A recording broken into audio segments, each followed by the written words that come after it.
Et voici la caisse dans laquelle il est arrivé quand j'ai tenu à la garder parce qu'on va organiser l'exposition permanente de Manu Dibango sur ce support.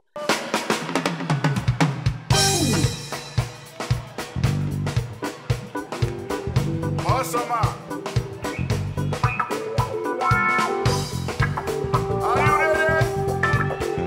Alors ça, j'ai les larmes aux yeux et j'ai énormément d'émotions à vous répondre. Il s'agit du piano de Manu Dibango qui m'a été confié par son fils Michel Dibango.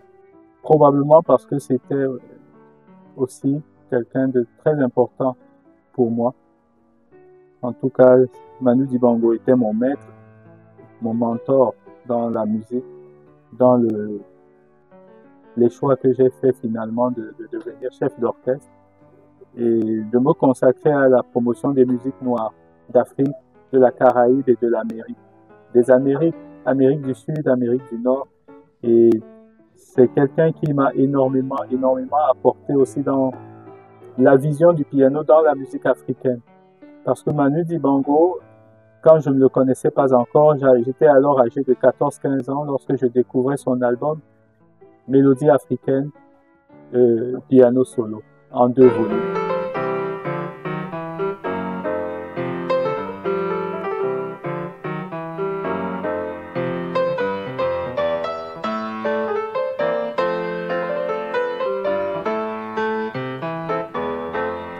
Et le fait de découvrir cet album, c'est en vinyle à l'époque, vous savez, c'est ce qu'on avait, m'a permis d'entrer dans la réalité de la musique africaine, transcrite pour le piano.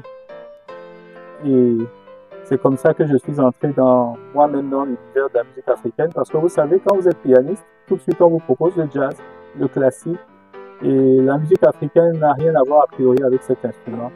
Et Manu Dibango, à travers ces 2 œuvres, m'a connecté à moi-même, à l'Afrique. Et puis finalement, je suis entré dans l'univers artistique et musical de cette légende. Et ça m'a permis de me rendre compte que non seulement il m'avait relié à l'Afrique par le piano, mais il m'ouvrait des univers qui sont les univers des Africains de l'autre côté. Et déjà, j'étais sensible aux Africains de l'autre côté à travers des gens comme le groupe Kassab, le groupe Malavoie, la compagnie créole et bien d'autres, Tabou Combo. Et je me retrouve avec un Camerounais qui fait en fait la synthèse de tous ces univers, à la fois artistiques et musicaux. Et c'est comme ça que je suis en fait. Et puis en 2003, ben, on fait un premier concert avec lui, notamment dans le cadre de mon premier projet là, avec le groupe Macaz. Et puis depuis 2003 jusqu'à aujourd'hui, il ne m'a jamais quitté en fait.